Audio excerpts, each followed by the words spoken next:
Tapi ketika Nabi Muhammad SAW beliau sakaratul maut, merasakan rasa sakit tersebut, beliau nanya kepada malaikat, apakah begini rasa sakitnya ketika orang dicabut nyawa? Kata malaikat, iya ya Rasulullah. Kalau begitu, tumpahkanlah semua rasa sakit yang terjadi pada umatku ketika dicabut nyawanya. Semuanya, biar aku yang merasakan rasa sakit tersebut. Jangan terjadi pada umatku. Inilah kasih sayangnya Nabi kita Muhammad SAW.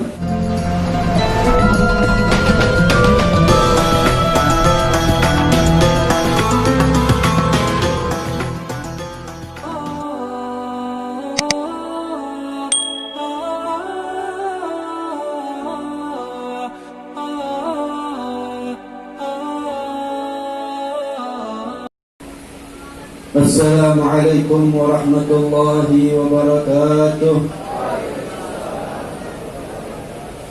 Alhamdulillah rabbil alamin wa bihi nasta'in ala umuri dunya waddin. Wassalatu wassalamu ala asyrafil anbiya'i wal mursalin sayyidina wa maulana Muhammad خاتم النبيين وعلى آله وصحبه أجمعين. اللهم صل وسلم على سيدنا ومولانا محمد مفتاح باب رحمة الله عدد ما في علم الله صلاة وسلاما دائمين بدوام ملك الله وعلى آله وصحبه وبارك وسلم. أما بعد.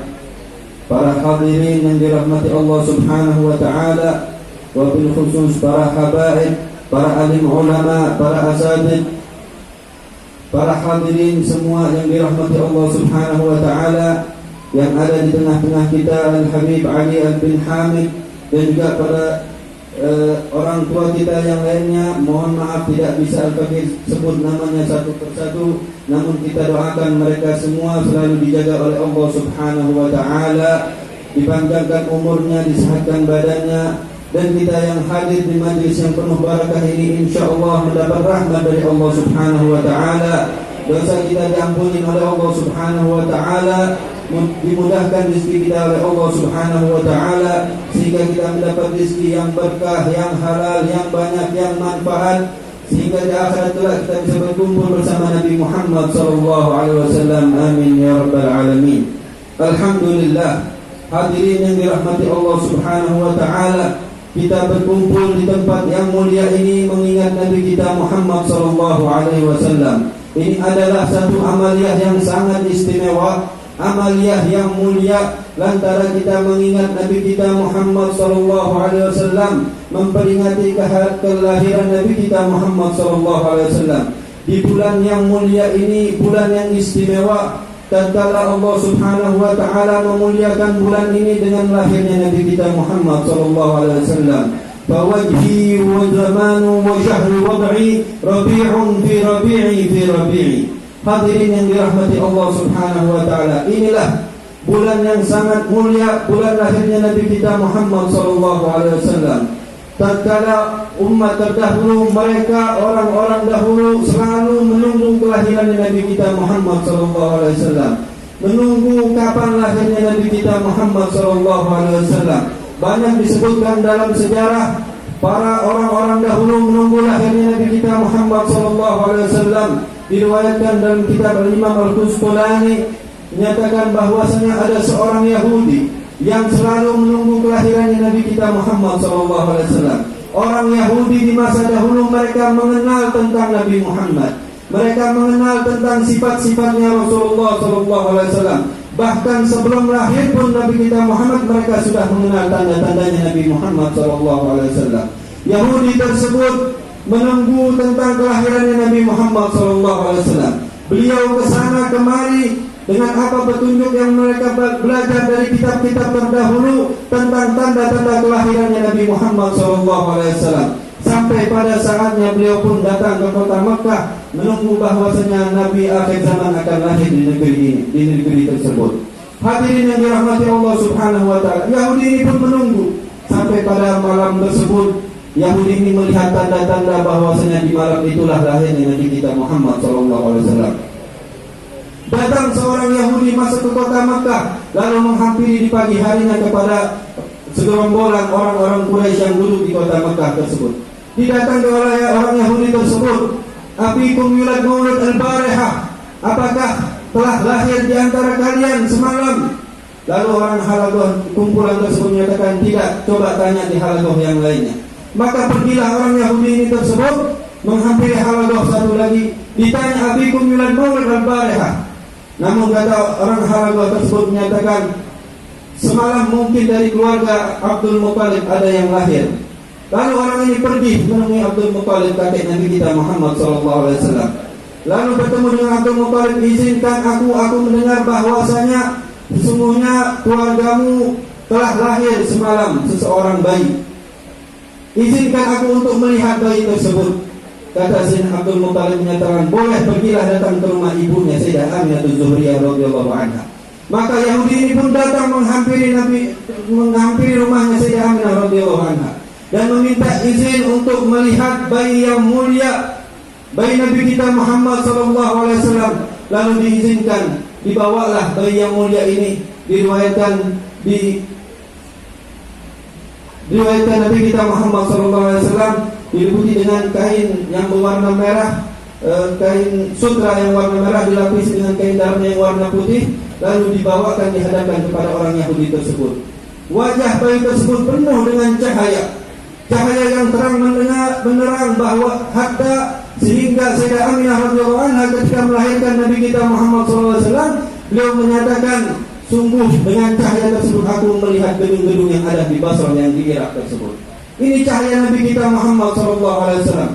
Tatkala orang Yahudi tersebut melihat wajah Nabi kita Muhammad SAW, bayi yang sangat mulia ini, lalu Yahudi ini pun teriak dengan sekencang-kencangnya lalu jatuh pingsan. Melihat cahaya yang ada pada wajahnya Nabi kita Muhammad SAW. Kemudian bangun dan melihat lagi, jatuh pingsan lagi. Sampai pada akhirnya Yahudi ini menyatakan, izinkan aku kalau boleh dibukakan punggungnya, ingin melihat salah satu tanda. Diizinkanlah, dilihatlah tanda tersebut.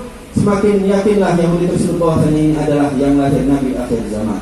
Lalu pergi orang Yahudi ini ke kota Makkah, keluar kota Makkah, berteriak di hadapan kufar Quraisy di sana menyatakan, sangat beruntung kalian orang Arab, sesungguhnya Nabi akhir zaman lahir di keluarga kalian. Hadirin yang dirahmati Allah Subhanahu wa taala, inilah para Yahudi, mereka benar-benar mengenali Nabi kita Muhammad SAW. Sejarahnya Nabi Muhammad, sifatnya Rasulullah SAW mereka kenal, mereka pahami, sehingga dinyatakan mereka lebih mengenal Nabi Muhammad daripada mengenal anaknya sendiri. Hadirin yang dirahmati Allah Subhanahu wa taala, ketika Nabi kita Muhammad SAW, beliau ikut pergi berniaga bersama pamannya pada umur kurang lebih 12 tahun, bersama pamannya Abu Thalib sampai di tengah jalan. Disinilah ada salah satu pendeta yang bernama Bahirah. Lalu beliau ini benar-benar mengamati, membaca cerita tentang sejarah Nabi akhir zaman yang beliau baca, sehingga beliau meyakini bahwasanya pada ada waktunya nanti Nabi akhir zaman bakal lewat di depan rumahnya. Ditunggu oleh Bahirah ini akan kedatangannya Nabi akhir zaman. Tak lama kemudian, di pada umur 12 Nabi kita Muhammad SAW dengan rombongannya pamannya Abu Thalib untuk pergi berniaga, sehingga lewat di depan rumahnya Bahirah. Ditungguin oleh pendeta ini sampai pada waktunya. Setelah itu pendeta ini pun sengaja menyiapkan jamuan untuk para rombongan tersebut. Diundang oleh Bahirah, sampai rombongan tersebut menyatakan tidak pernah kita mendapatkan hal ini. Tumben-tumben ya pendeta ini mengajak kita, mengundang kita untuk makan bersama. Sampai pada akhirnya kata pendeta tersebut, saya undang kalian semuanya untuk makan di rumah saya. Saya undang kalian, jangan satu pun tertinggal, semuanya harus masuk. Akhirnya diajaklah semuanya masuk ke rumahnya pendeta Bahirah ini. Diajaklah, ditanya oleh pendeta, apakah kalian masih ada yang tersisa di luar? Apakah semuanya sudah masuk dalam rumah? Ternyata mereka menyatakan, iya semuanya sudah masuk, melainkan ada satu anak kecil nunggu di luar di sana.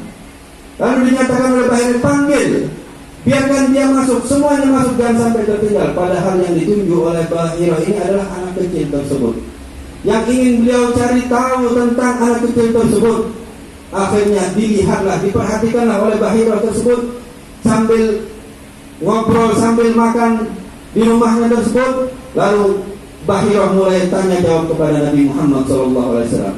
ditanya, diperhatikan tentang tanda-tanda Nabi akhir zaman.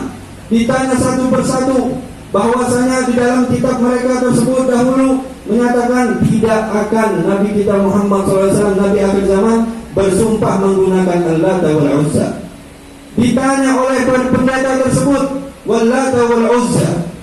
Sengaja pendeta ini memancing kepada Nabi Muhammad SAW, apakah anak ini menerima kalimat tersebut? Lalu dibalas oleh Nabi Muhammad SAW, kami tidak memakai kalimat tersebut. Ini adalah salah satu tanda yang didapatkan oleh Bahira. Sampai pada akhirnya Bahira pun juga meminta izin untuk dibukakan pundaknya ini melihat salah satu tanda kebesaran Nabi akhir zaman. Dilihatlah tanda tersebut.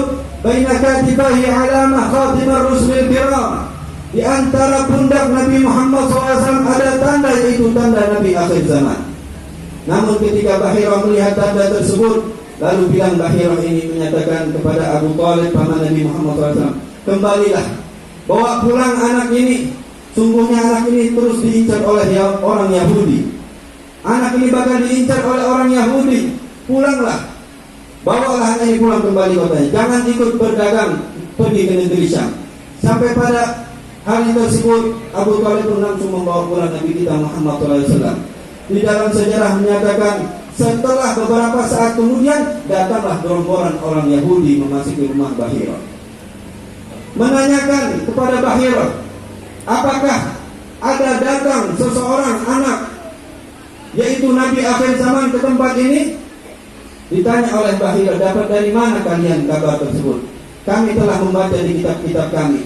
Kami telah mendapatkan ilmu-ilmu tersebut dari kitab-kitab terdahulu, menyatakan Nabi bakal lewat di rumah ini, jalan ini, lalu mampir di rumah ini. Semuanya ada dalam sejarah terdahulu. Sampai apa tujuan mereka? Ditanya oleh Bahira, apa yang kalian tuju untuk mengejar anak tersebut? Kami ingin membunuh anak tersebut. Inilah yang ada pada Yahudi. Lalu dibilang oleh Bahira, sesuatu yang sudah ditetapkan oleh Allah Subhanahu wa Ta'ala, apakah kalian akan tetap berusaha untuk membunuhnya?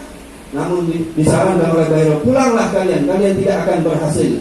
Ini sudah sesuatu yang ditetapkan oleh Allah Subhanahu wa Ta'ala.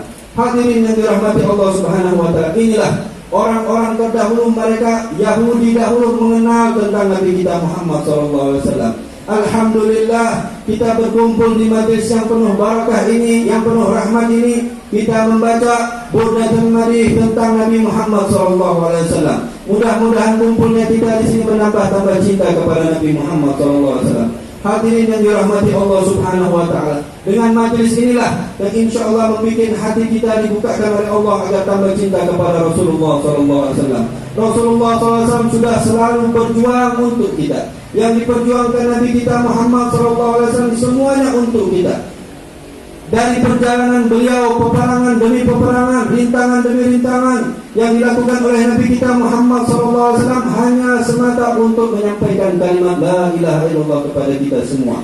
Hadirin yang dirahmati Allah Subhanahu wa Ta'ala, inilah pengorbanan Nabi kita Muhammad SAW sampai ketika beliau mengalami pergi ke negeri Taif, mengalami masalah yang sangat besar tatkala beliau di tahun tersebut, bahwasanya Sayyidah Khadijatul Kubra meninggal dunia. Ditinggalkan Nabi kita Muhammad oleh istri kesayangannya, namun juga ditinggalkan juga oleh pamannya Abu Talib, meninggal juga di tahun tersebut.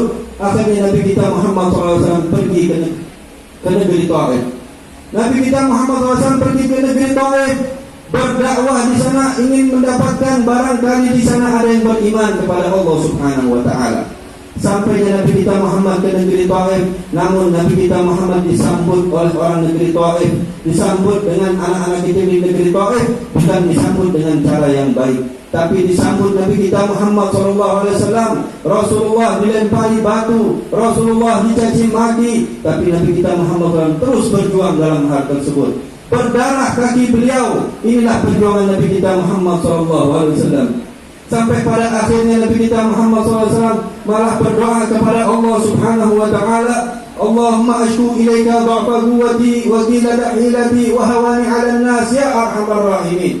Nabi kita Muhammad SAW berdoa kepada Allah Subhanahu wa Ta'ala, mengeluh atas kekuatannya, tidak punya kekuatan melainkan dari Allah Subhanahu wa taala. Kata Nabi kita Muhammad sallallahu alaihi wasallam ketika Rasulullah SAW menyatakan dalam doanya, yang aku harapkan ridhomu ya Allah, walaupun semua umat, walaupun semua masyarakat menghinaku, mencaci maki, dan semua mengganggu, menyiksa, tapi engkau tetap ridho terhadapku, aku tidak akan peduli terhadap mereka semua. Hadirin yang dirahmati Allah SWT, inilah kehebatan Nabi kita Muhammad SAW berjuang sampai pada akhirnya malaikat pun datang menghadiri Nabi kita Muhammad SAW. Lalu malaikat ini tidak tega melihat keadaan Nabi Muhammad. Malaikat ini tidak tega melihat keadaan Nabi Muhammad SAW yang darahnya mengalir gara-gara dilemparin batu oleh anak-anak. Sampai pada akhirnya malaikat ini menawarkan kepada Rasulullah, ya Rasulullah, kalau engkau izinkan akan aku ambil 2 gunung ini, akan aku timbuk kepada mereka semua. Tapi kita lihat jawaban Nabi Rahmah, Nabi yang penuh kasih sayang, Nabi kita Muhammad SAW. Beliau menyatakan, jangan engkau lakukan hal tersebut. Aku mengharapkan mereka beriman. Kalau mereka enggak mau beriman, aku harapkan anak cucu mereka yang beriman kepadaku.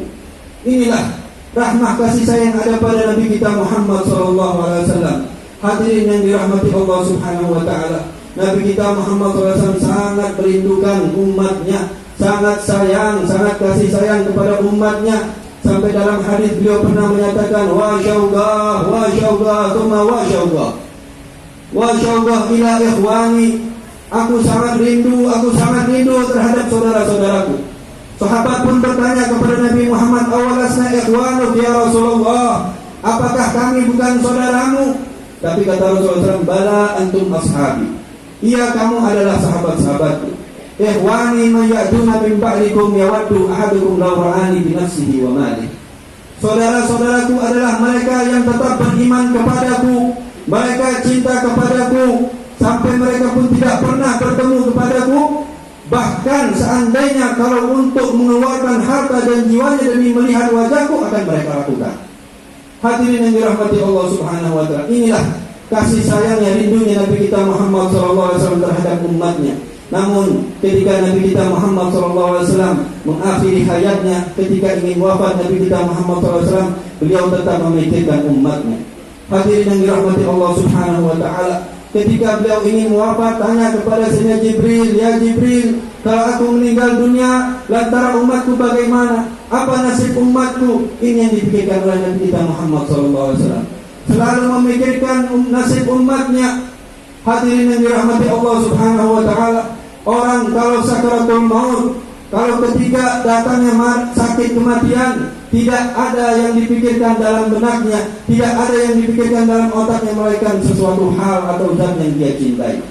Banyak orang yang meninggal dunia tapi hatinya tetap tergantung pada dunia. Namun ketika akhir hayatnya, mulutnya berucap, di mana mobilku, di mana hartaku, di mana rumahku. Wal-iyadu billah. Hadirin yang dirahmati Allah Subhanahu wa taala. Tapi kita lihat Nabi kita Muhammad SAW, ketika beliau ingin wafat, yang beliau sebutkan bukan beliau menanyakan bagaimana keadaan anakku Fatimah Zahra, atau bagaimana menanyakan bagaimana keadaan teman-temanku. Tidak.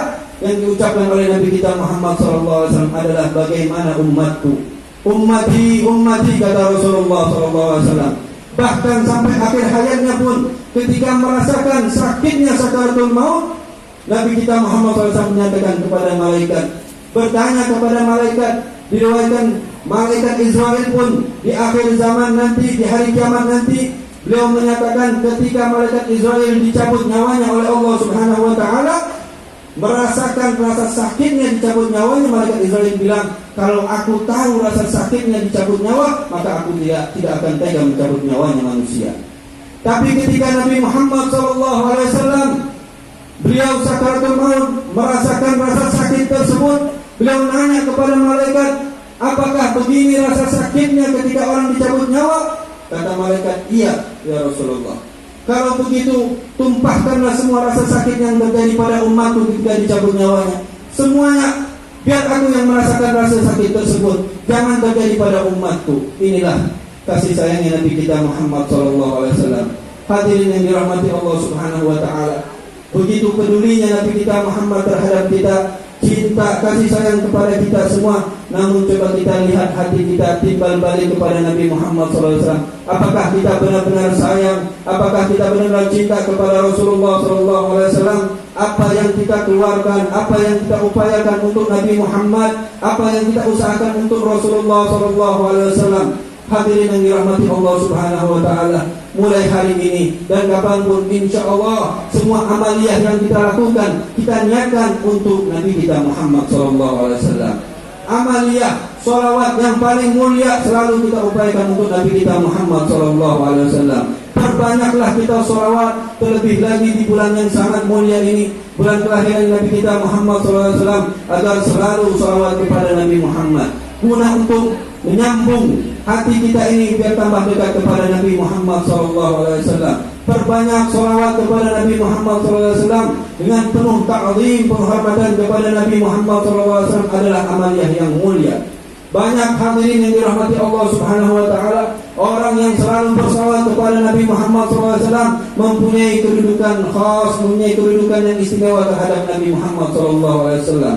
Saya pernah dengar daripada Sayyidul Walid Habib Hamid Najib Syahbagat, beliau pernah menyatakan ada satu perempuan di negeri Suriah, anak kecil kurang lebih 6 atau 7 tahun umurnya, tapi anak kecil ini selalu bersalawat kepada Nabi Muhammad SAW. Minim paling sedikit sehari sebanyak 5.000 kali. Paling sedikit 5.000 kali ini pada umur 6 tahun atau 7 tahun. Hadirin yang dirahmati Allah Subhanahu wa Ta'ala, sholawat amaliyah yang paling mudah, paling gampang, menyebut Allahumma salli ala Sayyidina Muhammad, Allahumma salli ala Sayyidina Muhammad, namun mempunyai manfaat faedah yang sangat istimewa. Kapanpun, dimanapun kita bisa melaksanakan sholawat tersebut. Tidak susah, dimanapun, lagi kerja bisa, lagi ngapain aja bisa sholawat kepada Nabi Muhammad SAW. Namun hadirin yang dirahmati Allah Subhanahu wa Ta'ala, jangan sia-siakan waktu yang diberikan oleh Allah Subhanahu wa Ta'ala. Penuhi waktu tersebut untuk selalu sholawat kepada Nabi Muhammad SAW. Hadirin yang dirahmati Allah Subhanahu wa Ta'ala, mudah-mudahan kumpulnya kita di majlis yang penuh rahmat ini, barakah ini, segala dosa kita diampuni oleh Allah Subhanahu wa Ta'ala, hajat kita dikabulkan oleh Allah Subhanahu wa Ta'ala, dipanjangkan umur kita, disehatkan badan kita, dijauhkan negeri kita dari penyakit, bala dan yang lainnya. Dan insya Allah berkat kumpulnya kita di sini, insya Allah kumpul juga bersama Nabi Muhammad SAW di akhirat kelak. Amin ya rabbal alamin. Ini saja yang saya sampaikan. Wassalamualaikum warahmatullahi wabarakatuh.